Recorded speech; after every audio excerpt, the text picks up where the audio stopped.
children change their thinking. And so now as we look at SMART as something that you can get, I want to give you an example of how we're taking that down to the individual student level.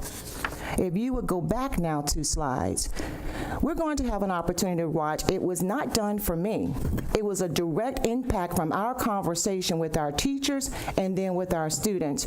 A teacher presented this concept to her students, and you're going to see it in action. And I was excited once I saw it, and I said, well, you know what? I want to share with our school board members what we are doing differently. Go ahead, please, and click on the icon for the video. On Fridays, we have something special that we've started this year called Community Day, where we're trying to build community within our department and an understanding of responsibility towards each other. This is a great day for us to do projects, especially group projects, and we were inspired by the good learner, good student discussion that we had been having to create a project for our students just to see where their mindset was in terms of good learners and good students. So the project went like this. We got them all together as a group, and we had 2 columns on the board, a good student column and a good learner column, and we asked them to brainstorm some ideas that they felt were attributes of each one of those. So we listed them on the board, and we talked about it. We sort of challenged each other a little bit, and then we analyzed, okay, what does this list of words really say about the person?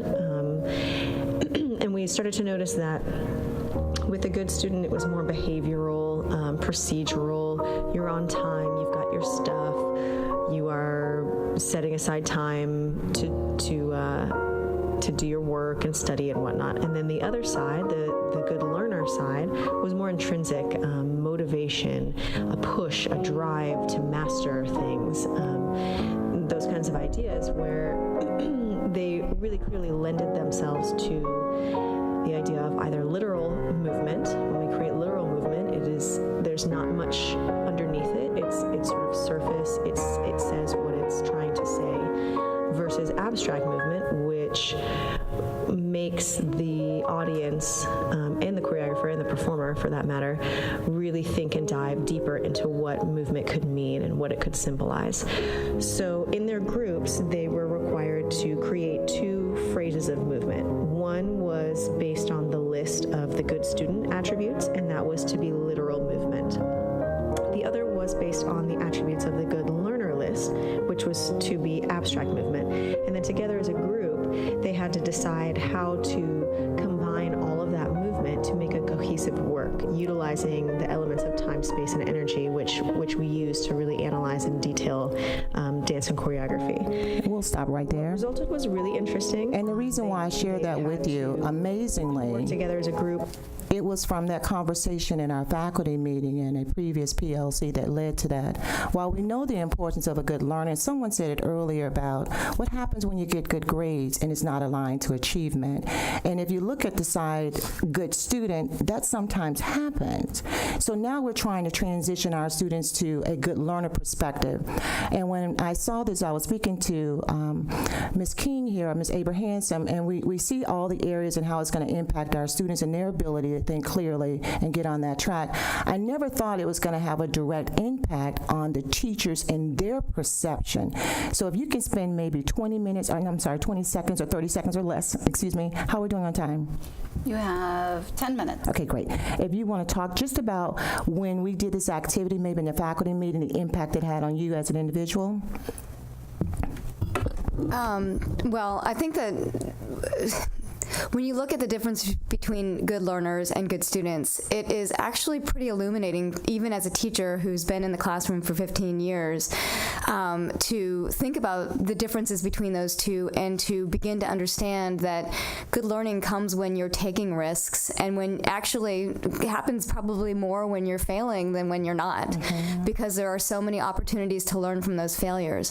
That's a difficult place to be as a teacher, because I think that we like to see students who are good students. We like that student who's on time and who has all their materials and those kinds of things. So I think the conversation right now with the faculty is, how do we kind of negotiate those two things, and how do we encourage really both of those things, but understand that good learning oftentimes is a little messier than that kind of procedural good student type of thing that you would expect to see in the classroom.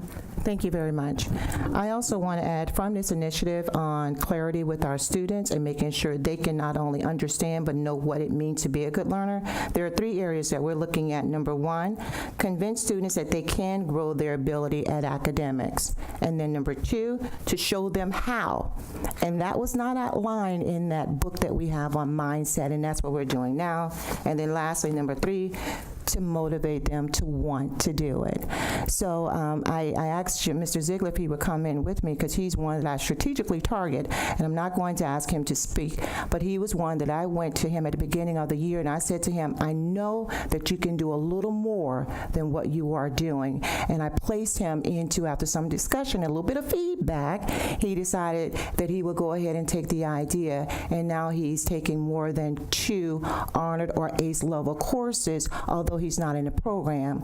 And when I talked to him the other day, I said, how are you doing in your grades? Well, I have all B's and a couple of A's, but my goal is to get all A's. And then we started to talk about how, and going back to that good learner piece. So we're beginning to see evidence of that. And it's not just with him, it's with students across the board.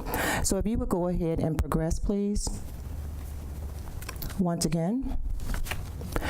And then here is another element of that positive mindset with our students that, again, is new, that we did not have last year. Students need to know, what am I learning? Why am I learning this? And how will I know when I learned it? Which is, again, a different piece. So I'm going to go ahead and turn it back over to Dr. Breslin. And we've already talked about professional development with our teachers. We now talked about student clarity with our students, and there's another 3rd component that we're going to be implementing that we wholeheartedly believe is going to move the needle in the area of overall increased student achievement. Thank you, Dr. Shelley. So when we teach our students to look at being a learner and struggling with learning and being in the learning pit, as we call it, they have to know where they are in their learning progression. And so the teacher clarity piece feeds into that, but it's imperative that we have checks for understanding and formative assessment marks along the way. We should know in June what our scores are going to look like before we see them. We should have that information, and we have the resources to have that information. And so we have our standards-based progress monitoring. Next slide, please. And so this is how we measure student learning. One more slide, please. And so if you look at these, they have to be standards-based. It needs to be formative data, and there needs to be collaboration. And what we noticed going into this year is that a lot of teachers were doing formative assessments, but they were collaborating on lesson planning, but not necessarily lesson reflection, not really going back and looking at their assessments to see what teacher probably or did perform well on a certain standard versus another teacher, and then sharing ideas so that everyone could reach that high expectation. And then at the individual level, making it accessible to students. It's not enough that they know how they performed on their FSA, but how did they perform on a standards-based assessment, and what can they do to meet that standard, to master that standard. And so we're putting learning the students in the front seat with the tools that we have at our disposal. And so looking at the next slide, we have many resources. Of course, we're looking at common assessment tools. We have Achieve 3000, used mainly in our 9th and 10th grade reading classes, Enter Explore, Khan Academy, which we have started to use really for the first time this year. And we have so many places it fits so nicely into education. Looking at Math Nation, which is a support for our algebra and geometry, as well as Design to Align. The District Curriculum Specialists, we have a close partnership. They are at our school weekly, working with our teachers, working with me, as we try to build these common assessments. And then looking again at the community support we receive. We are extremely blessed with community support, and we want to continue to foster that to meet the needs of our students. And so going into the next slide, looking at our resources, we also recognized a need to look at our school day. So how could we be strategic into meeting our students' needs without requiring students to stay after school? Many of them don't have that option. We went into a 2 lunch period versus a 3 lunch period, which provided extra time for students to receive academic support. Teachers have office hours. There's tutoring available. Our bottom quartile has now been paired with mentors, and we are providing time at lunch for those students to meet with their mentors as that extra voice, that extra academic support. Our early warning system with the information provided from the district, looking at the data on the Project 10 list, they meet on a regular basis, and again, another layer of support to identify risk that we see with our students and provide the interventions. Of course, again, the writing program and then the quality collaborative assessments. And as we wrap up, I'm going to pass it back to Dr. Shelley. And in closing, again, we are very excited about the accomplishments that we've had, especially looking at our college and career initiative. We realize that we have 3 broad areas that we're focusing on to move the needle for our student achievement, and that's on professional development, which is going to address teacher clarity. We're working on our positive school culture with the focus on our students, and then lastly, standard-based driven assessment. So now we have, I believe, 5 minutes for any questions. Shirley? I have 2 brief questions. One is the mentor program. Are those student mentors or those outside mentors, or? We have both. We have outside mentors. We have more than 60 mentors that come to Booker High School weekly to work with our students. And then we also have students mentoring other students. That's a part of our College for Every Student program. I hope I'm not putting you on the spot when I ask this question, but is there a gap in your graduation rates, minority students and non-minority students? Yes, there is. Our African-American graduation rate is 86%, and our white Caucasian rate is 78%. So it's a reverse type of situation, so we have work to do in that area. And I do attribute that a lot with our college and career initiative piece that we have. And it's not just a percentage, but it's the number of students as well. At Booker High School, we have 77 students that graduate in that particular class. Another school may have a graduation rate of 100%, but the difference is there may only be 5 students. So you really have to peel back the layers and look at the amount of students. But I am very, very proud, and I shared this recently in another meeting. All of the high schools are doing very well with increasing the percentage of African Americans or Black students who are graduating in Sarasota County, and I'm very proud to work with my colleagues as we celebrate that. We do have major work to do in our Hispanic populations, but we are moving in the right direction. So I do think that we have a lot to celebrate in Sarasota County as we begin to close that graduation gap, understanding that we still have the achievement gap, but we do have work to do in that area. Well, yeah, you didn't close it. You turned it upside down. Yes, but I've got my Hispanic population that I'm working on, but yes, you are correct. That also doesn't include students who get a GED. Those aren't included in those numbers? No, they are not. No, in your graduation rate is just a standard diploma. I do have information I can forward it to you. I'm sure our superintendent will have it for all schools.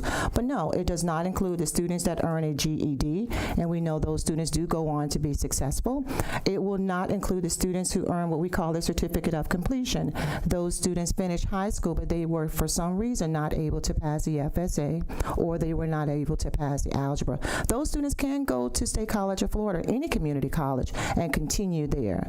And it also does not include the percentage of our students that graduate with an access diploma, or what we used to call a special diploma. Our actual true dropout rate is less than 5 percentage points. But again, the graduation rate is pretty standard, and it needs to be a regular federal graduation rate that we're looking at. And that's for all schools, not just Booker High School. Thank you. That was my biggest surprise when I heard what your graduation rate was, and why you're not even higher is because your ELLs are at 57%.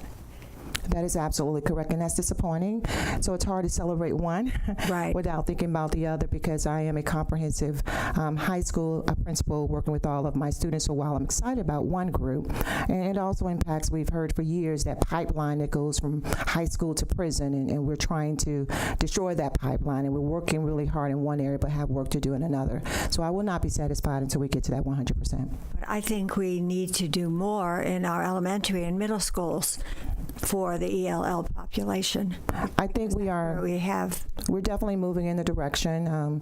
We do have the data on our incoming ninth graders, and they come from all schools, so we know when it comes to the ELA and some of the bottom quartile areas, we have work to do, because all of our students are not entering Booker High School proficient, and it takes sometimes a couple years to get them there.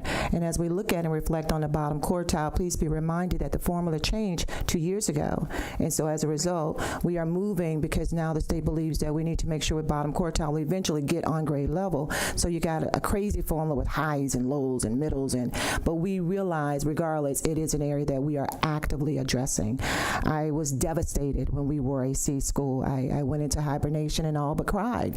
I was disappointed. Based on our incoming data from last year, there's no reason why we should not have performed. We did drop in some areas, and that was disappointing, but I know now we need to definitely focus on that area. But also we have to do a better job of making sure that those students come out of elementary school and middle school, so that you're not doing all of the remediation in high school. Absolutely. Bridget, sorry. No, you did an excellent presentation, and I see your passion. I know your passion, and I think you guys, one thing that was said earlier, and I really appreciate the opportunity to do this together, and I know it's tough because I know where your conviction and how much passion and work you guys put in, but, it was mentioned that, lesson reflection, and this is, an opportunity to look back, and you guys were absolutely focused on an initiative, and it succeeded, but, other areas need, as you sharpen your pencil and go back, and I have absolutely no doubt that you can do it. I love the good student and good learner. I think that is a huge element that we often miss to understand. And you think about people in school, and obviously you want to have the highest grades and the highest FSA scores and all of that, but there's a comprehensive component to successful, achieving successful individuals or adults to go on, and so it's a range. So that was a valuable point, and something I hope that everyone really grasps as well. But I just think you did a great job from a presentation standpoint. I have no doubt that you guys can do this, and I think whatever we can do to help support that, just please let us know. So thank you. Thank you. Jane. I know that writing is an important component of the new standard, and with many statistics in the past, with some minority groups, verbal is much easier for those groups than writing. What kinds of things are we doing to bring that focus forward? I know that our elementary and middle schools are doing more now because it's an emphasis district-wide, but what kinds of things are you doing in that regard? I am going to offer Dr. Breslin a chance to jump in and make sure you mention the writing program with Mark Robinson. Absolutely. Thank you. So we have Marique Robinson, who he's a Booker graduate, and we have consulted with him, and he's going to work with our 9th and 10th grade ELA teachers and bring in some reading teachers to really hone in on some strategies to teach writing, explicit direct instruction with relation to writing. Additionally, we recognize the need for content area literacy, and so part of our PD plan is to work across all areas. I mean, the biology EOC is so text heavy and such a difficult text to comprehend.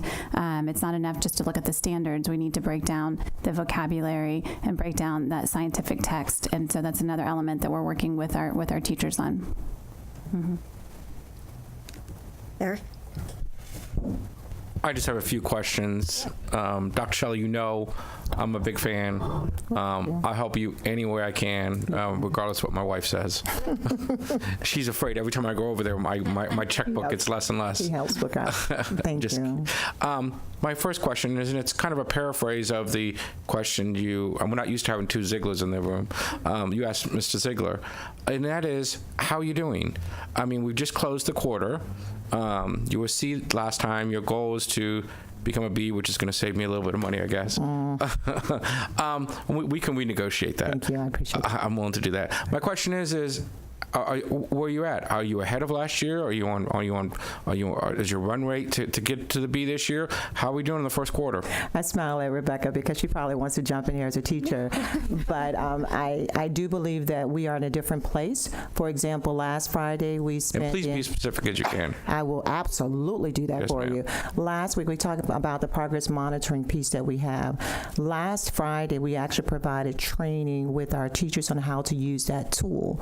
That tool will drive down to the standards. That is not something that we did last year.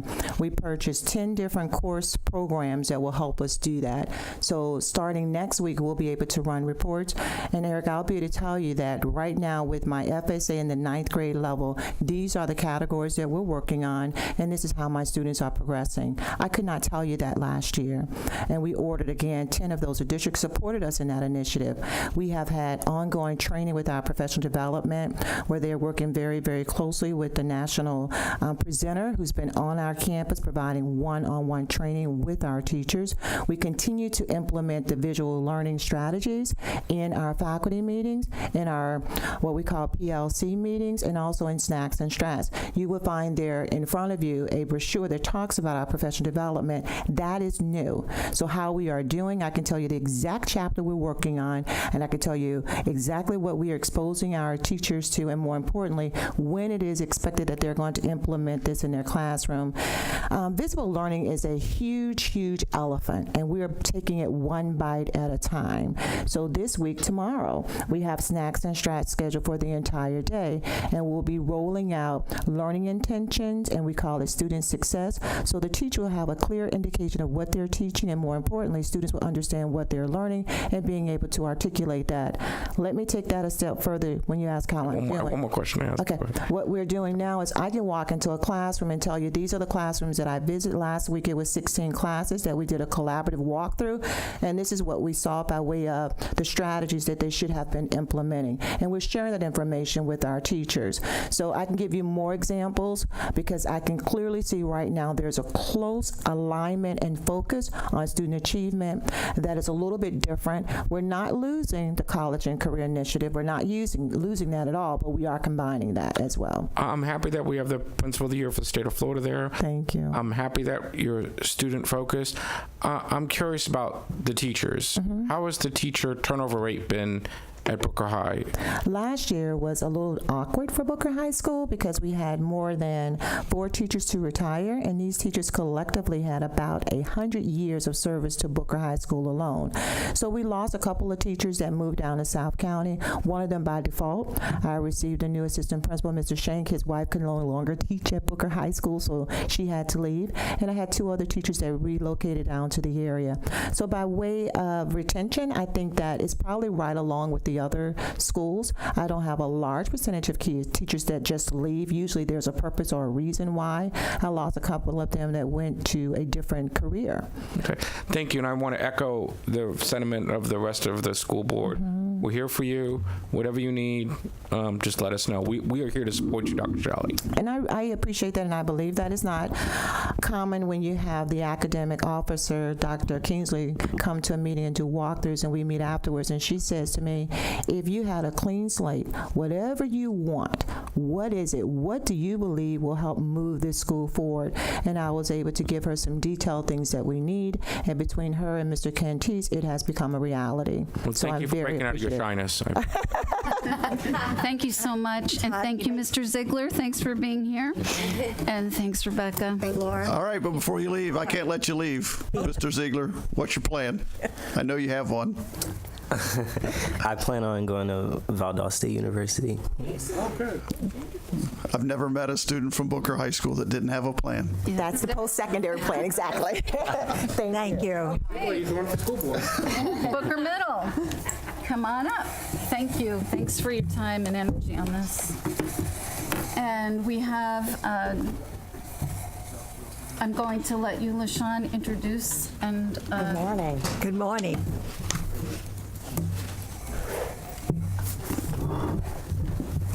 So thank you. Go right ahead. I'm going to give you this one. Okay. Thank you. Good morning, Dr. Bowden, and to our school board members.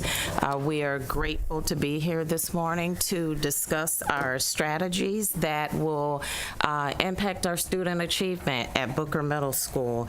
Of course, in alignment with what our magnificent superintendent has developed as a motto, every student, every day, whatever it takes, and we have added at Booker Middle School and then some. So we would like to discuss our path to success, and along with that, you should have a copy of our PowerPoint, and we are going to ask if you would pull up our slides. Our goal this year. Can you introduce your team to us? Absolutely. Okay. Absolutely. So, Dr. LaShawn Frost, proud principal of Booker Middle School, and this morning here with me, I have our wonderful assistant principal, Mrs. Cameron Parker, and also our school behavior specialist, Mrs. Cindy Gross. Good morning. Good morning. So they will be joining me in this presentation, and as I stated, you all should have a copy. And are we ready? Oh. Here we go. Oh, great. If we could move forward to the data slide, please. Every student, every day, whatever it takes. And we are here to discuss our impact and our path to success. As you can see here, our goal is to soar to 54, but we know that we can do 62. And this is just a quick example of Booker Middle School's current performance from the 2017 year. We noted here also in each of our areas what it takes to obtain a B, what it takes to obtain a C, and of course where we were last year. As you can see in reading proficiency, we were at 43 points, reading learning gains 48, reading gains in our lowest quartile 35, science proficiency 35, math proficiency 58, our math learning gains 58, our math gains in our lowest quartile 60%, and of course acceleration performance points 71%. And I'm proud to say that Booker Middle School leads middle schools in terms of acceleration points. So we are doing well in that category, but there's, as you can see, there's work to be done. In 2017, out of the 8 categories, we obtained a total of 408 points out of the 800 points. Of course, you know that social studies was not assessed. For the 2017 year, we were at 51%, needing 54% for the B and 62% for the A. If you would turn to the next slide, please.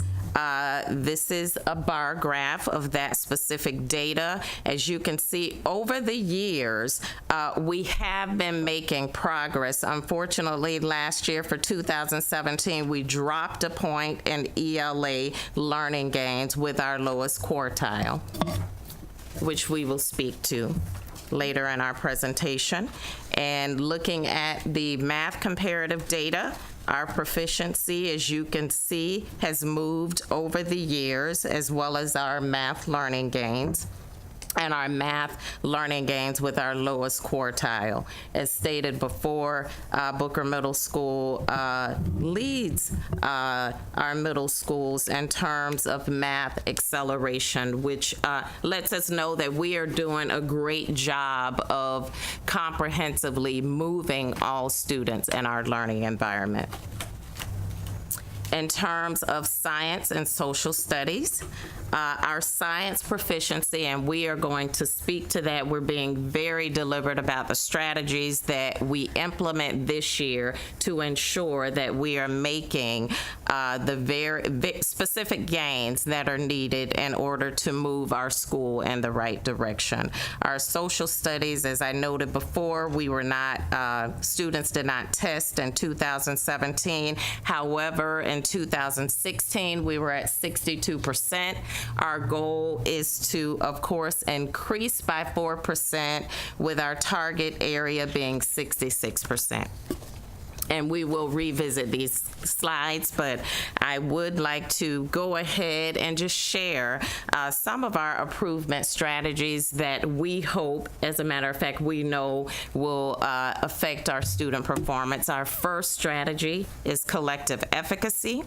Strategy 2 is ongoing progress monitoring for academic achievement. Strategy 3 is we wanted to ensure that we are very clear about the curriculum and our academic goals. Strategy 4, refining what we've been doing in the past with our formative assessment. We wanted to ensure that we are having frequent formative assessments and feedback for student progress and multiple opportunities for our students to improve.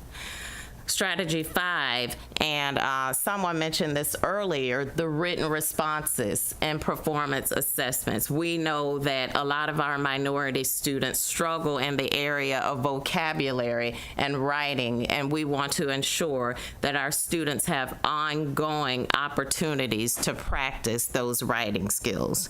Strategy 6, we also would like to build capacity for high-impact PLCs, our professional learning communities, where teachers are working collaboratively together to ensure that they are building high-impact lesson plans. They are looking at data. They are discussing data and discussing what it takes to move our students academically on an ongoing basis. And finally, behavior strategies that work. We are the middle child, so we know that as the middle child, middle school's the place where most students are going through those developmental changes, and we want to ensure that we have success supports in place that will allow our students to achieve at high levels. If you would move to the next slide, please. So our first strategy, we talked about collective efficacy, and this is really important because we know that all teachers, all staff members in any organization must believe that what we do impacts student learning. And if you could see by the little picture, self-efficacy first is at the root of everything we do. One has to believe in themselves before they can believe that we can actually teach students.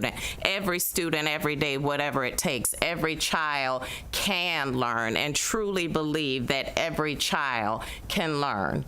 So it starts with the self, and we are building this in our professional development and working with our teachers, working with our students, as you can see here. It starts with self. It starts with students, teachers, and collectively we can ensure that all kids learn. We want to continue to foster this culture of collective efficacy through professional learning, as I mentioned, with high expectations for all individuals in our learning environment, not just our teachers, not just our students, but all individuals, including the principal. I hold myself to high expectations as well. Next slide. And strategy 2, ongoing progress monitoring for academic achievement. Our focus here, and one of the things we realize, although we've been moving students academically each year, one of the things we realize is that we were looking at an overwhelming amount of data. And we decided this year that we would become laser focused and have 3 specific data points that we would allow, we would use as to progress monitor, those data points involve FSA data, of course, iReady data, and Ms. Parker's gonna speak a little bit in detail about the iReady data, and of course student grades. And through that process, we would use our school-wide support team to provide ongoing monitoring for at-risk students and evaluate strategies to determine if those strategies are successful. So the use of those 3 specific data points, the FSA, the iReady data, and of course student grades. If for some reason we needed to revisit that, we have a system in place that will allow us to progress monitor to determine if we needed to look at other data points, for example, attendance. It might be behavior. It might be family issues, whatever it may entail, to ensure that we are meeting the very specific needs of our students to help them academically. So moving on, do you have another page? Oh, okay. So moving on to strategy 3, which is clear curriculum and academic goals. One of the big things, a high effect size with visible learning, is teacher clarity. And that's just really making sure that the students understand what is expected of them from the teacher. So that's why we want clear curriculum and academic goals. So one of the things that's being implemented in all middle schools this year is this 25-minute period where we do iReady 4 days a week, and then this college and career program. And within that, that's how you implement that in your school. And the way we've decided to do it at Booker Middle School is we have English, we're reading iReady on Mondays and Tuesdays. We have our college career program on Wednesdays, and then we have math on Thursdays and Fridays. And one of the ways that we've decided, reasons we've decided to do that, is our leadership team makes sure that we go out into the classrooms during those times, that we're really out and about in the campus, and then we stop and have those conversations with students as well while we're out and about. What are you doing? Tell me what you're learning. Tell me about your data. Do you know where you are? Tell me about your progress. We stop and we ask the teachers, tell me what you're finding out in your class. Tell me about the data. We want to make sure that we're clear with our expectations of the teachers and their data, and that the students understand what we're looking for as well. Because Booker Middle has been doing iReady a little bit longer than some other schools, and what we were doing before wasn't working. So that's part of this looking at the data as well.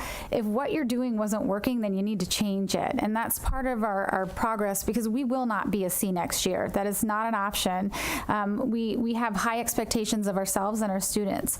One of the other things that we're very clear about this year is we're going to have a very fluid and ongoing schedule changes with all of our students, especially with our ELL students and our ESE students. We're looking at their grades constantly. We're looking at what they're doing. We're looking, is the schedule we have you in, is that working? Are you being successful? The placement we have you in, are you learning? So we're changing schedules all the time, because we didn't do that so much with our ELL students, and then we looked at their data and you know, were their grades, like, did they earn those grades? Did they get those grades? Because what their grades were getting didn't necessarily match their FSA scores. So we're really trying to take a look at their schedules and be more fluid with that as well. We're trying to make sure that students-based instruction is for all students, and that goes with the iReady as well. We're trying to make sure that lesson plans may match that standards base going into the instructional focus guide. So we're just really trying to put an emphasis on core skills with all students. And if that means a schedule change, if that means looking at their iReady data, we're really trying to be deliberate and strategic in everything we're doing, looking at the data, but not focusing on the data so much that we forget to go back and make a change with the student. So using the 3 data points that Dr. Frost mentioned, but then going and making a change with that data almost immediately to try to make sure that we're affecting the student as well.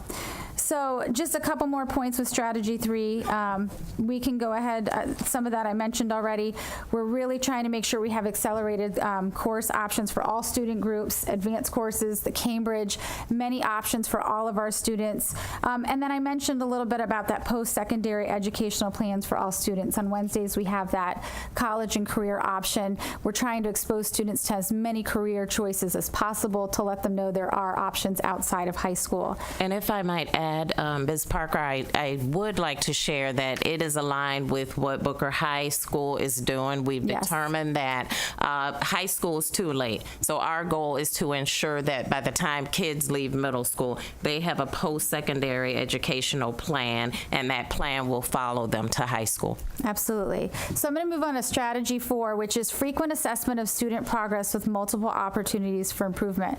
So we talked, Booker High School talked about that learning pit as well. One of the things we've realized is students need that feedback. They need that feedback from their teachers in multiple ways, whether it's grades, it needs to be deliberate feedback as well, not just you're doing great, you're not doing well.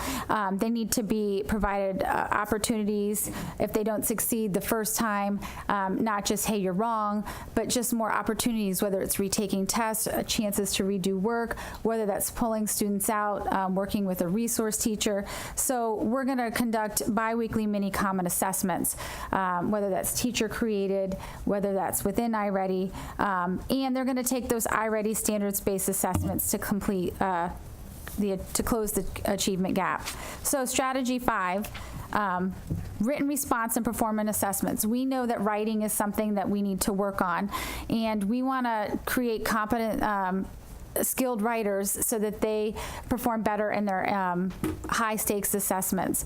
And one of the things that we're requiring our teachers to do is not provide so much of those fill in the blank multiple choice tests, but provide a way for students to have a chance to write across the curriculum in every core subject areas so that the students have the opportunity to work on their writing skills across the curriculum. That's also in our visual performing arts classes as well, so that the students are able to provide written responses and just get better diagnostic information.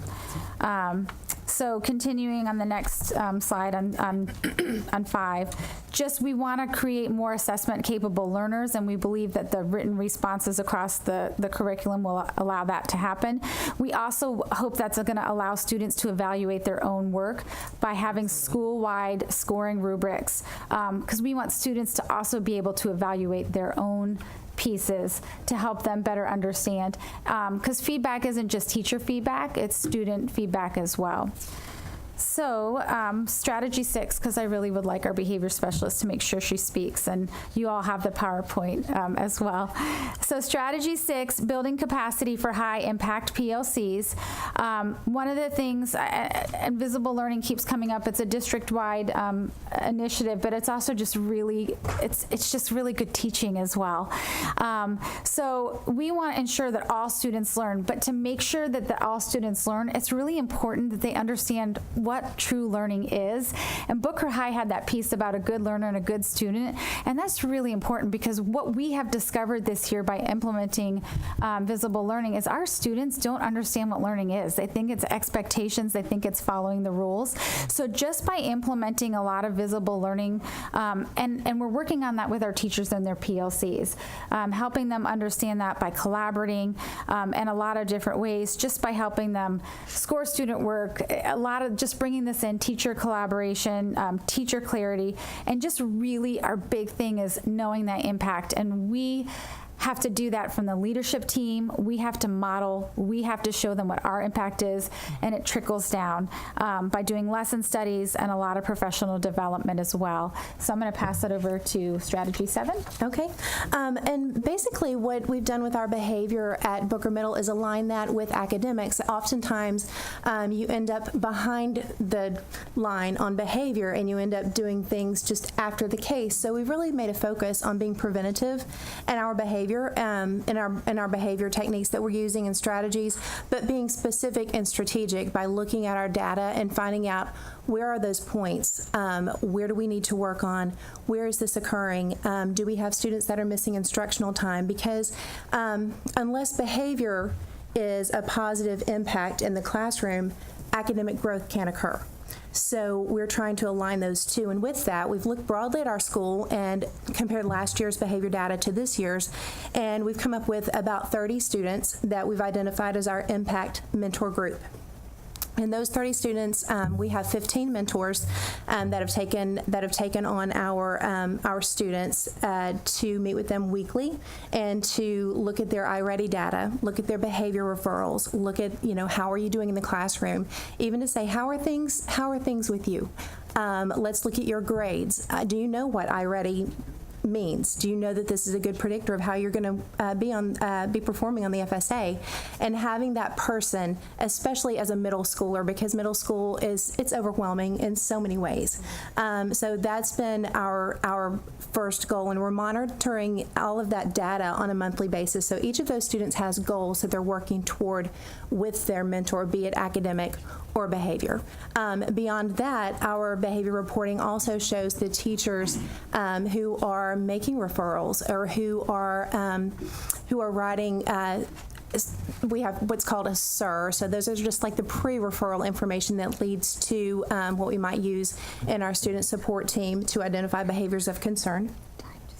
So anyway, we are using all of that data in order to help us make an impact specifically and strategically in our school. So we we work with the Jewish Family Counseling Center. They're on campus.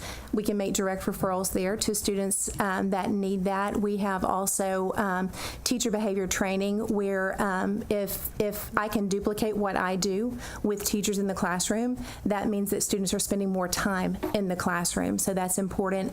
It also creates a classroom environment that's conducive to learning, and it creates a positive setting for students to learn because the teacher feels more in control and more able to deal with those behaviors specifically. So that's our meaningful motivation, and that would be. We also have a parent university that I'm able to go in and train parents, answer questions. They have fantastic questions about middle schoolers, and I don't propose to have the answers, but I'm there to listen. So that's also a good connection with parents, and it keeps them involved because that's half the battle. We make it a point to make parent phone calls for positive things, as well as when we need their involvement specifically for certain behaviors that seem to recur. Okay. Thank you. Do you have another page? Yeah, just let me know. Okay. Do you have one more page? Oh. And so as a result of our 7 strategies, our expected level of performance, of course, would be an increase in school grade, a decrease in the number of discipline referrals, increase in grades, increase in number of students in high school accelerated courses. As I mentioned, we are at 71%, which is great, an increase in student achievement overall, an increase in student attendance, an increase in student educational aspirations, and finally an increase in rigorous course offerings. And we are well on our way to accomplishing that. If you will take a look at the last 3 slides. I won't go over those, but I will draw your attention to the final slide because I think we're running out of time. As I mentioned earlier, ideally, we know that we can do 62. We noted here SOAR for 54. Thus far, we are on the path to accomplishing our goal right now when we look at our iReady data. Excuse me. Just to provide you all with an update, we are projected to have an overall 50% reading proficiency, which is up, and an overall 53% in math proficiency. Our goal ultimately is based on our projection, if we look at the final slide, is 47 points in reading, 52 in learning gains, 39 in reading gains, lowest quartile, 45% in science, and I'm going to say actually 50% are above, because I believe that the strategies that we put in place for science, I think our science teachers are really going to do a great job with that this year. Social studies, of course, 66%. Our math proficiency, 62%. Math learning gains, 62%. Math gains, lowest 25, 64%. acceleration performance points, 73 points. That should give us an overall 510 points out of 900, which is 57%, which ultimately will be the B. However, I'm believing for an A. We are working hard. We're working hard. So I think we're going to do it. Jane? Excellent presentation. Thank you. The ability to achieve a desired result. Mike? Isn't it? Oh, sorry. Thank you, Eric. The ability to achieve a certain result, which is efficacy, and I always mention that for people who don't really use that word very often. It's becoming a favorite, I guess, of ours. But just had a few questions at random about things. How are your students with dyslexia involved with iReady? It reads aloud to the students. The prompts, the questions and answer choices, they have a component on the iReady program where it can read aloud to them. I know that that's one of the accommodations that are available. They can listen, which is always easier for them. And Ms. Gross has also been working with our ESC liaison to ensure that as students need ongoing support, she is there to provide it as well. Is close reading something that is recommended in a lot of classes, or is that anything that you're working on? Yes, and there's actually a component of iReady that allows you to assign close reading lessons if it's needed.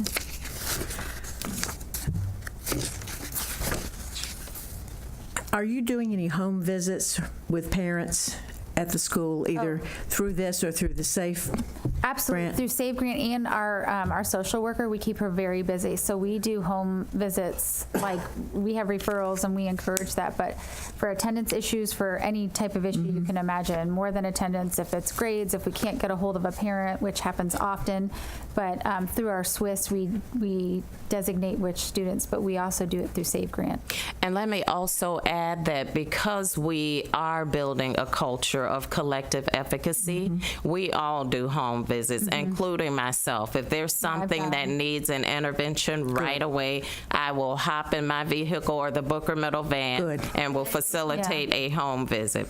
Absolutely. How many students are taking advantage of the higher level Cambridge courses? Gosh, right now? We have about 250 students approximately that are taking advantage of it. However, our Cambridge strategies are implemented across the board, but we do have a specific program that allows about 250 students to take advantage of the full program. So we are building capacity so that every student can take advantage, of course, of the program. Thank you. Eric? First off, sometimes a tune brings you back to where it was when you first heard that tune, a piece of music.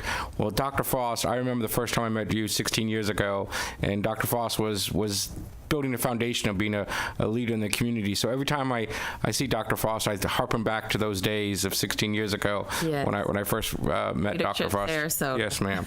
So I just want to make sure I heard correctly. You were talking, and thank you for telling me what your iReady scores were for the first window. Those kind of data makes me happy. I'm not really big into the letters. It's when you start talking numbers that really excites me. So I just want to make sure I heard correctly. The math proficiency, you said a goal of 62, but what did you say I think I may have misheard. No, right now, because we're building capacity. So it's not going to be there. We're going to meet our math. But did I hear it correctly? You did. Okay. Right now, it's aligned with iReady. How are we going to get there from here? Huh? How are we going to get there from here? She said 53. Right. So 53 overall, but we're going to be very targeted with each specific grade level and provide the students, of course, really digging deep with that data and provide the specific students who can move. It may be during that iReady diagnostic. Some of the students maybe didn't take it seriously. Right now, we are looking at a projection and we are working looking to find out what kids didn't take it seriously, where they are right now, having those data conversations with students so that we will definitely know where we are and what we need to do to move those students. But our iReady projection for 6th grade was 48%, for 7th it was 49%, and for 8th grade in ELA was 54%, which if our students were to take the FSA right now, of course, I already projects that's where we would be. I spoke so fast, I didn't get to say. So we're pulling students out. We're doing pull-outs based on, so we look at the iReady data, and one of the things that we're doing is so we're targeting this group of students. We're actually pulling, there's a way to pull the strands in iReady, and we're looking at, okay, so who's not getting, comprehension and ELA or geometry, and we're pulling groups based on that. So once we get those students proficient in those areas, we'll pull different groups. So we're doing lunch pullouts, we're pulling students out of encore classes, and I read through the slides so fast I didn't get to say that. So we're strategically looking at our iReady data to hit that, and sometimes it takes a conversation. We pull it and we go, what in the world is this? And we also look at Diagnostic 3 from last year, and we're like, you were a mid-level 7 last year, and now you're showing kindergarten. Yeah, I didn't want to do this. So then we have those conversations, and then we say, well, we're going to monitor your data. So we have very deliberate conversations with students. Sometimes we find out, okay, so this is matching, because there's a way through the reports that you can look at what their score was at the Diagnostic 3. So we compare everything. We have those conversations, but we're very strategic. We pull students. We have small groups. We look at that. We have, lunch groups. We have pull-out groups. So we're really diving in, and we're using this data to really look at students to find out, is this a teacher thing? Is this a student not trying thing? Is this, where is the disconnect here? Now, I think we have a great district, but if the goal, my goal, I would like, this is just Eric Rom's goal, I want to be number 1 in the state. So do I. I want to be number 1. And I want to be number 1. We cannot become number 1 without going through a school with Booker. We cannot become number 1 without improving M&E, Booker Middle, and Booker High. And so my question to you is, here at the Landings, what can we do systemically to help you achieve your goals? Is there an obstacle that you have, a support, a resource that you need that you're not getting? What is it that we can do to help you achieve your goals? Because your goal is our goal. Correct. So what can I do to help you? And I might add, I'm a very competitive person as well, so my goal is to be number 1. Yes, ma'am. So when I look at our demographics, when I look at the struggles we have, correct. When I look at the struggles we have, I'm not defeated by that. I totally believe that every kid can learn. We have resources out there. We have a great deal of community support. Our district has supported us. I have an amazing executive director. So we have the support. I think it is being very deliberate. As you can see, over the years, we've made progress. If you go back to where we were over the years, we continue to make progress. And we have a lot of support. I think ensuring that we are laser focused and really targeting specific students, we will get there. Well, good. And I'm glad to see that you're looking at the data. I'm glad that you're asking people. I'm glad you're checking to make sure that if it's not working, to fix it. So thank you. But if that changes, if you need something from us, no, I will let you know. Yes, ma'am. But Karen Rose, Dr. Kingsley, Dr. Bowden, I'm sure that they're 100% behind you. But if there's a systemic issue that requires board action, come to us. I know every single person on this board wants the same thing I want, and I know that they'll all be supportive of you. And we continue to build teachers as well. Yes, thank you, Dr. Foster. Thank you. Thank you. I just want to add that on November 7th, LaShawn and her team will be back up at a board meeting to share the SAVE grant with you in more detail. So that's great. Thank you. Thank you so much. Thanks for your time and great presentation. Next up is GOCIO. We are running behind, even though I've made all of them completely paranoid about time. We're still running behind, so we're gonna try to be really. Yep. Yep. Sounds good. We have to cut down the other hour. Okay. Don't take time out of this presentation. We have to take time. We'll take it out of the other hour. Yeah, we will, We've but got we these will people. be succinct. Okay, but I want to make sure they get their time. He will. There's a lot of great things going on at GOCIO, and I don't want to cut them short. So if we have to cut into the second hour, we've got people out of the building, and I want you to have a stage. Good morning, everybody. Good morning. Okay, waiting for the PowerPoint to come up.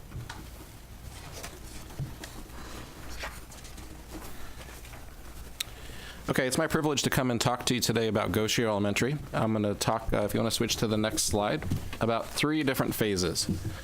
What did it look like for year 1? This past year was my first year at GOCIO Elementary as their proud leader. What are we doing in year 2? And then kind of where do we go from after year 2?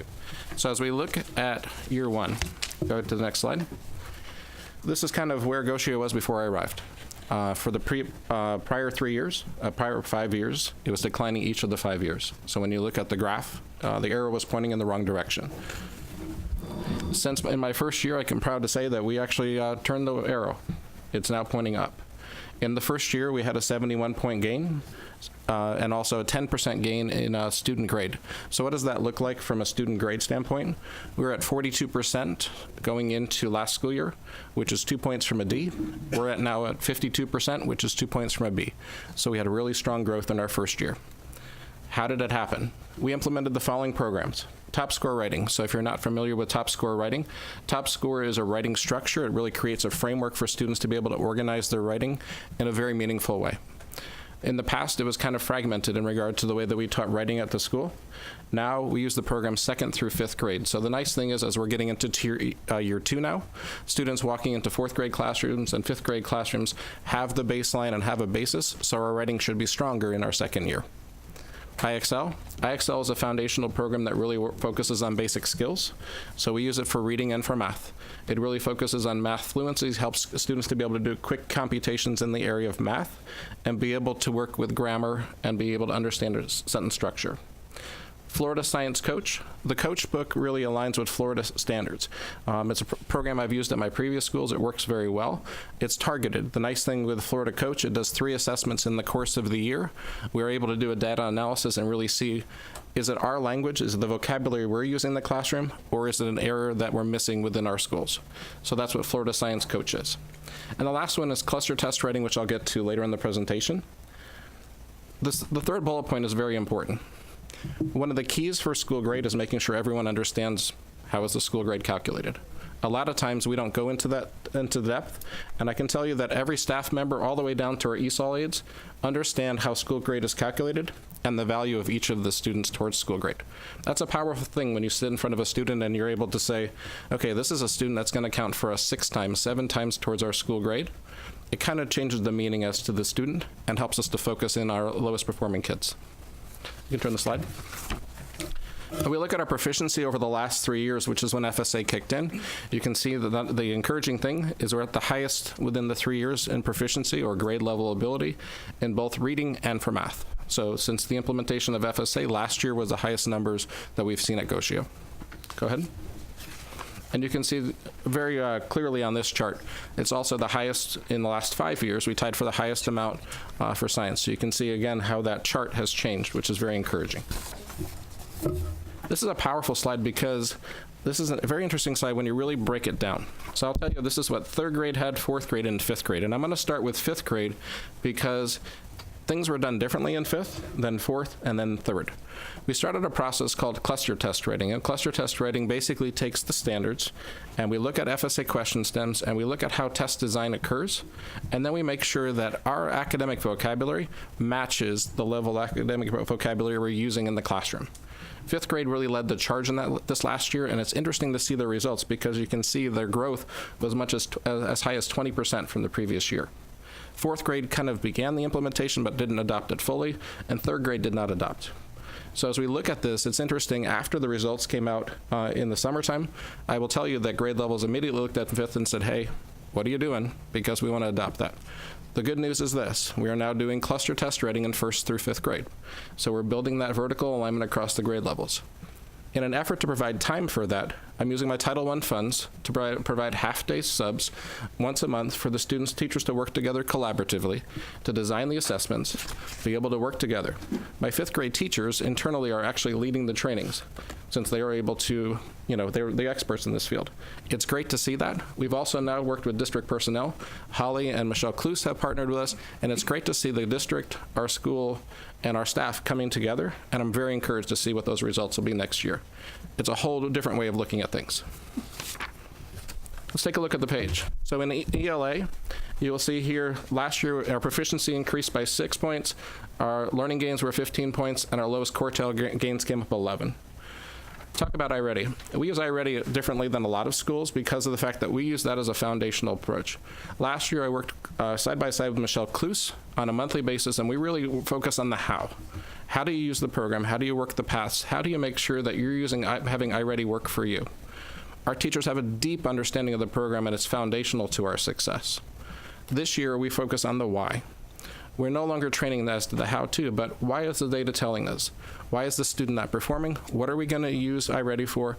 And I'm proud to say that our teachers are able to change pathways, be able to use the program, and it's viewed as an important resource tool for our school.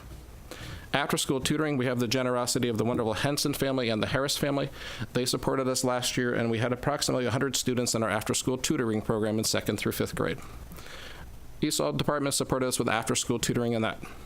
Vocabulary, I'm not sure if you're familiar with vocabulary, but vocabulary is a vocabulary program that helps for vocabulary to be very engaging for students. Students love it. You walk into a classroom, you'll see kids bopping their heads to vocabulary. It's more than just entertainment. There's an educational piece to it as well. Standards-based instructional planning, we're working on that, and then the clustered-based, which I talked about. This is an important thing. I borrowed this from Bayhaven, so thanks, Chad. This is Ela Center Sharing. And so basically in our faculty meetings, teachers bring their best center and talk about how do they use that in the classroom. It's an opportunity for our teachers to be able to learn from each other.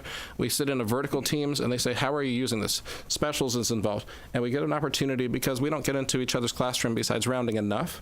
And ELA, this helped for us to be able to learn from each other and make better instructional decisions. And IXL, which I talked about, which is that foundational piece. So when we look at our data, I always like to look at 3 years worth of data because of the fact that starts to give me a trend. So the 2 numbers I really want you to look at is where it talks about Tier 3. On the top, you can see we were at 28% in 2015, and then Tier 1, which was at 22%. So that was approximately 2 years ago. Go ahead. When you see this, when I arrived last year, you can see that number went up, if my eyes are not failing me. You can see we're at 29 and 22. And then it's encouraging this year. Go ahead. You can see the numbers dropped. So we always want the red triangle to get smaller and the green triangle to grow. So you can see we went from 28 to 22% this year as we look at our first diagnostic. I always like looking first diagnostic to first diagnostic to first diagnostic because it's the same time of year. We will also look at second diagnostic over a 3-year period and then our third diagnostic. So the encouraging thing from our ELA trend data that we're looking for AP1, it's the highest it's been in 3 years. So it's encouraging to see that we're starting the year stronger. What does that look like at a grade level? Kind of breaks it down to a chart. It's a very interesting slide when you look at this because you're seeing, we talk a lot about kindergarten readiness. You can see as students are entering into kindergarten, again, this is as they're entering in, you'll see over the last 3 years, we're seeing a decline even in kindergarten readiness. So that's a huge challenge for us to be able to close that gap. We'll talk later about pre-K and the generosity of the Hensons with that. But you can see here, this is something that we're seeing is as kids are coming in for kindergarten readiness, it's declining. You're seeing we're closing the gap once we get to 2nd grade.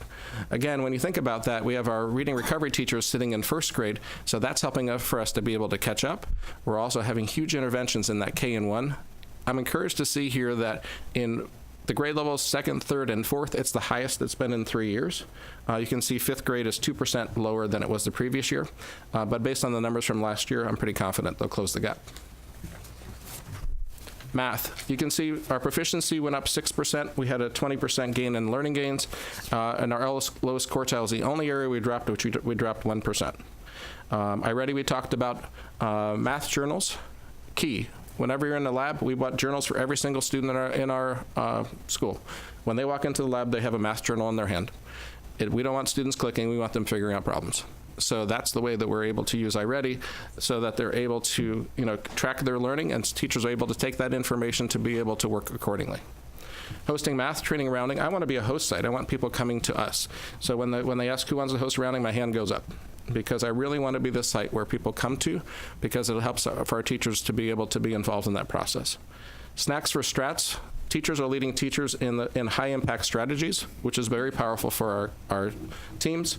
Ela Center Sharing was that borrowing again from Bayhaven, and IXL, which we talked about. So our math results over the last 3 years. You can see we started with 24% in the red, and should have brought glasses. 16% in the green. Year 2, you can see we dropped in the red, which is what we were looking for, 22 and 17. And year 3, you will see 18%. I'm very excited to see that now we're below that 20% margin in the red, and we're at 24. So as you look at the next slide, in every single area across the grade levels, we're either at the highest or tied with the highest level in math for every grade level over the last 3 years. Really encouraging as a principal when you see this trend information. You can see even with 5th grade jumping from 35 to 42, 4th grade going from 25 to 32, and you can see the huge jump in 3rd grade, which was that 14%. So we're very encouraged to see kind of what is our trend telling us, and it gives us something to grow upon. Science. We went up 14%. And it was because of the fact that we aligned with our Florida coach books in 3 through 5. We're actually designing our own science diagnostics in 3rd and 4th grade, because the Florida coach doesn't have a standards-based one, so we're doing our own. And we use a program, and you can see where it talks about GradeCam. GradeCam's an interesting program because how do you grade diagnostics in a meaningful way? So what GradeCam is basically a teacher holds up an answer sheet in front of a laptop or a tablet or a device, takes a picture, which is that answer sheet, and is able then to be able to scan all over their class. It goes into a data analysis sheet, which is nice because then we're able to look and say, why did 30% get number 2 wrong? We look at the multiple choice answers, and then we lead a discussion where we talk about what are our next steps. Is it our language? Is it something that students are understanding? Or is this something we haven't taught that we need to teach? So it's a great data analysis tool that we use, and it makes life easier also for teachers because it takes about 10 minutes to do an entire grade level. Item analysis, which is we talked about there. We also have the Florida House, which have been awesome. They've come out and worked with us. Moat Marine, they come out to us. And actually last week we had Water Ventures come out with a water conservation project. So we're trying to expose our students also to science beyond what the textbook says. When you look at our school grade, you can kind of see across the board 2015 on the bottom to 2017. And when you look there, you'll see +6, +6, +14, and across the board. Encouraging to see +71 over the course of the year, to go from the 294 to the 365, which is what we talked about earlier, that 42 to that 52. And if you look on the next slide, you can see where the 42 would have placed us and where the 52 places us today. And even higher than last year is what our trend data is telling us. So year 2, we're continuing with top score, IXL, coach, and vocabulary, as well as the math rounding. Now we grow upon that. ESOL last year we did a lot of pullout. Now we do inclusion, where ESOL staff are inside the classroom. Even beyond that, we're starting a program that I think is unique. I was at a conference a couple weeks ago for a Title I conference where we're looking at how we're using our resources. So I can tell you in 5th grade, our specialist teachers are going to help with our intervention block. In 4th grade, my guidance counselors are coming in during a time to help with intervention during that time. And 3rd grade, my Title I support. So we have more staff than ever pushing into the classroom. A lot of times schools will do that at the very end. We're starting now. Because of the fact that when we look at our numbers, the one area we had the -1 was our lowest quartile for math. So they're pushing in for reading and math. And it's really encouraging. Teachers love it, and they've been very receptive because they see our vision and our mission with what we're trying to do. Our cluster assessments, as we talked, we're designing them 1st through 5th. iReady data analysis, partners in play. Really cool program. Thank you, Dr. Kingsley, for putting us on this. We're partnering with 40 Carrots. And 40 Carrots basically is on our campus once a week on Wednesdays. Provides support for birth through age 5. So they come in, they lay out the mats, and GOCIO students and their families are welcome to come in. So incredible that as we look at that kindergarten readiness piece, that we're starting them when they're born, which is really where we want to start them. The pilot pre-K, thank you, Henson's. incredible work. 100% of the students that enrolled in the program are currently there. And the work that they're doing, I will tell you, last week they went on a field trip to Florida Studio Theater. They're using technology. There's so much going on in that room. I encourage you to come out. When you walk in, you're like, this is cool. And so it's more beyond fun. The teacher in there is phenomenal. And I'm just so excited to see the results as to what we're going to do. It's nice because of the fact that she's bilingual, so she's able to communicate with our staff, our families, and really just is doing an amazing job out there. Growth mindset, which was mentioned by the other school, the staff are actually leading us in that. So it's nice that one of our staff members has taken the lead. And we're working with my leadership teams on visible learning. Mental health counselor, thank you to the Community Foundation. They've also jumped on board tremendously. They provide us with a mental health counselor and a behavior specialist. Having those people are so invaluable to our school. Having the mental health, helping to help students who are in crisis, really has helped us from a climate standpoint. And the behavior specialist is an amazing, amazing person. So I'm thankful for John and the Community Foundation for really saying, what do you need? And the way it's helped to change our school. Field trips to local universities. We talk about college. We talk about, well, what if we hang up banners? I want to do more than that. So we're working with 3rd, 4th, and 5th to really say, let's get them on a college campus, because we talk about University of Florida, University of South Florida, whatever it may be. We see the banner, whatever it may be. You don't know what a college campus is until you physically walk on it. So in the spring, USF does an engineering fair designed for elementary students. I believe it's in February, March. So we're working on that, where our 5th grade students will go up and participate in that engineering fair. Great opportunity for them to be exposed to engineering, but also be able to see, what does USF look like? We're in talks right now with Ringling for our 3rd grade to go over that. So we're trying to choose local area schools to be able to partner and expose our kids. The last thing I want to talk about is academic opportunities. 2 years ago, when we do the math, we'd take the 180 days, 6 years, the amount of learning opportunities that students would have was 1,080 days. If you look at the next page, it's incredible, because when we put all of this together and the amount of partners and just the generosity of folks that have really stepped forward, we look at Partners in Play, we look at the Hensons, we look at K-5, we look at summer learning academies, the tutoring. I didn't even include the tutoring in the math. So you can see we went from 1,080 to 1,556. That alone should help us out. We've increased our numbers by 69% by grade 5. I know it was mentioned earlier about having elementary be ready. This is our best opportunity. Exposing kids to education, helping to grow them. We're going to have them ready for middle school. So that kind of one more. So this is the long-term vision. Student begins with Partners in Play, goes to pre-K, goes K-3 with regular, and also summer learning academies. We really inspire them with the 3 to 5 college field trip. The adults, we partner with Unidos now, which is providing parent education, where they come in and helping our ESOL families are actually meeting as we speak now. And JFCS helps to work with the relationship classes. As I wrap up, I would say this. Our trend data is very encouraging. The programs and the generosity is something that I am humbled by, and the amount of people that have really helped us. And I'm just very thankful for everyone who has supported us, and I'm excited to see kind of where does GOCIO come this year. Thank you. Thank you.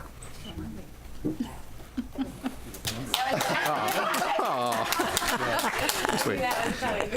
Eric may need a moment. That's all right. We gave you numbers. Thank you, sir. All right. Does anybody have any questions? Eric? I just want to say thank you. He was in my induction class, and so I sat next to him sometimes, not to cheat off him, just to see if I was on the right track when I was writing things down. But I just love how data-driven you are. I've been asking for a report like this for a long time, and so to get it, I'm just so very, very happy. Thank you. Because of this, you're going to be able to know, how you're doing. You're going to be able to know, what course corrections I need to do.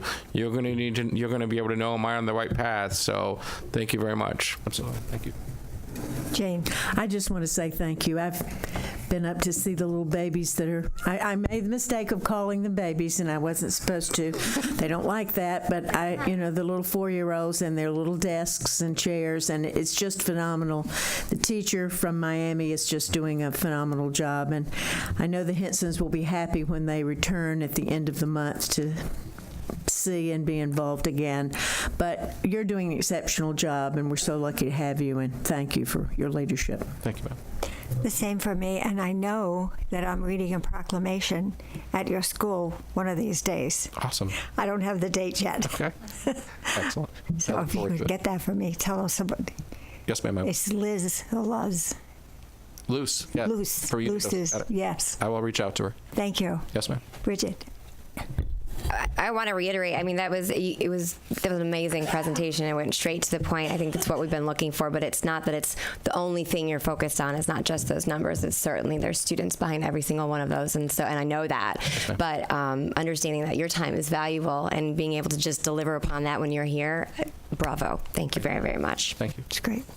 Okay. Shirley, no? Todd? I'm just going to sit here and grin ear to ear, but you can't hear a grin. So, outstanding job. Outstanding job. Thank you. Thank you. Now get back to work. I am.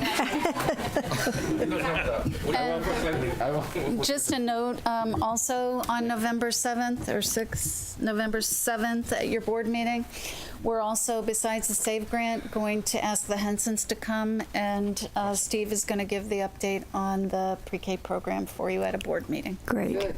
I look forward to it. Great. Thank you very much. Yeah. Okay, so last year, this is for Eric too. Do I wait? Last year, you charged my department with coming in front of you with some instructional focused things.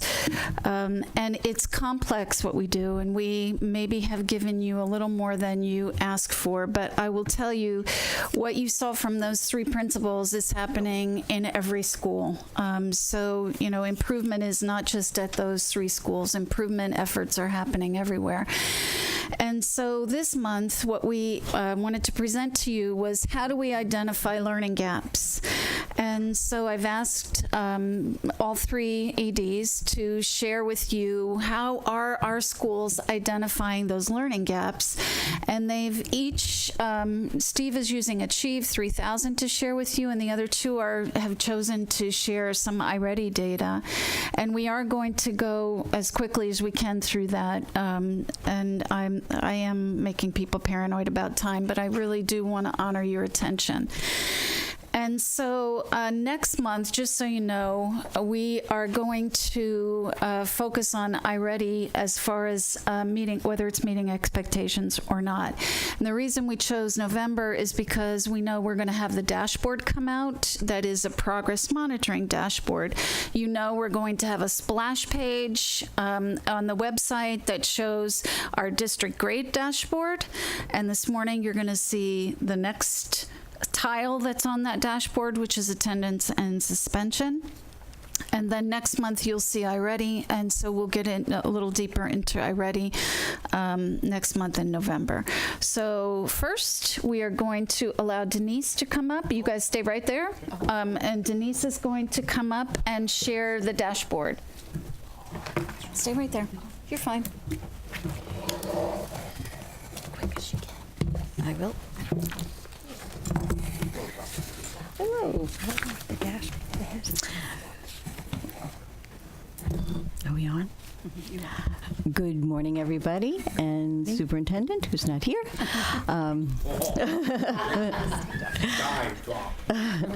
We're going to introduce today the attendance dashboard, the attendance discipline dashboard, and it'll be up there in a minute. I'd like first to introduce Alex Pinchon, who worked heavily on this dashboard, and James Ferraro, who's running the show back there. This group, in cooperation with, interestingly, their parents, their fathers, who work with IT, help with this dashboard. So we had a real family affair going on. But I think you'll like what you see. So if you can look up at the screens as I'm talking, I'm going to go through each part of this. Denise, excuse me a minute. Do we have copies of this? No, it's live. Okay. So I just want to make sure. No, that's okay. Stop digging. So if you look at the upper left quadrant, that quadrant will compare attendance and absenteeism from last year to this year, 16-17 to 17-18. And the thing to note about this piece of the dashboard, it's to date, the first 38 days of school, which was last Friday. This will be updated up in the right-hand corner. You can see that it's refreshed daily. So the difference between this series of dashboards that will come out this year, it's different than the last dashboard because that was autopsy data. We were looking at school grade from last year. Now we're trying to look at what's happening now. I've heard it called that. Oh. Data. Autopsy data.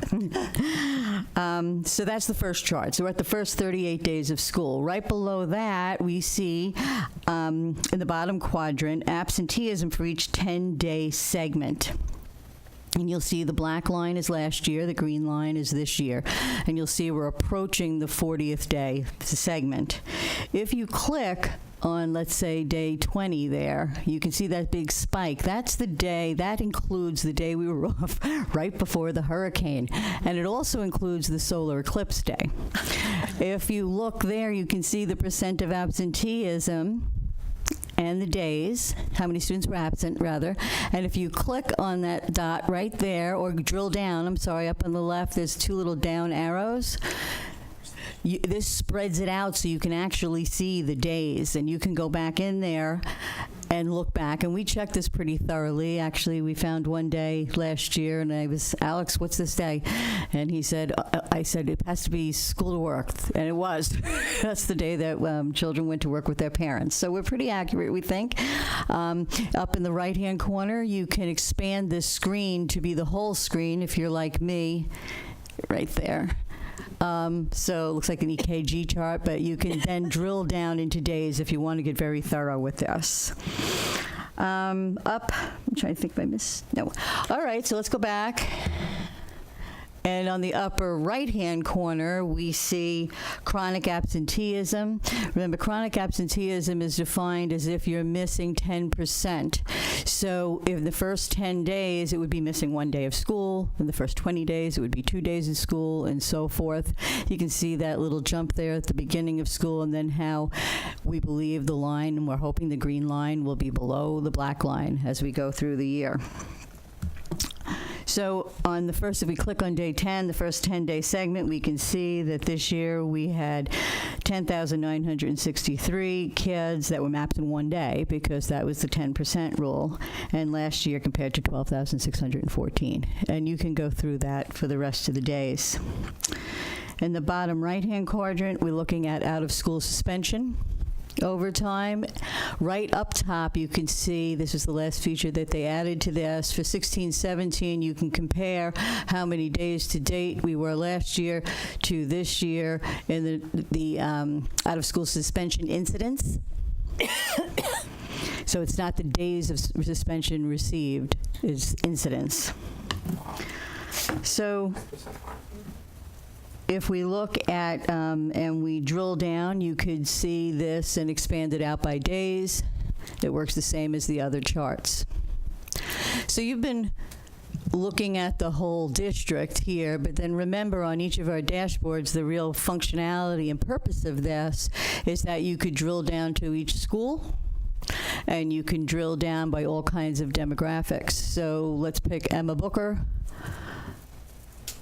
This is better. And if you pick Emma, all the charts will change corresponding to the Emma data.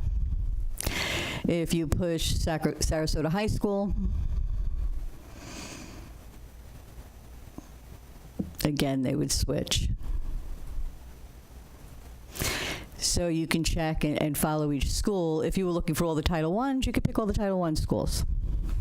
If you wanted to look at gender, you could click on gender, hit female, and you could pick female ESE and so forth. I think you have the gist. One last little feature we did on here, and we're trying to add this to a lot of our dashboards to make to promote clarity. If you look up in the top left-hand corner, you see PBIS plans. So we're putting links to documents out here that might be relevant to the particular dashboard. So since we're talking about out-of-school suspension, if you clicked on PBIS, you'd get every school's PBIS plan. So you can dig further. One other piece to this, I think Laura mentioned that we will have a splash. So on the home page at the district, we're going to have, and it's up there now, a little dial. And when you click that dial, you're going to get to a splash page where we're going to keep right up there, way up on top. Right here.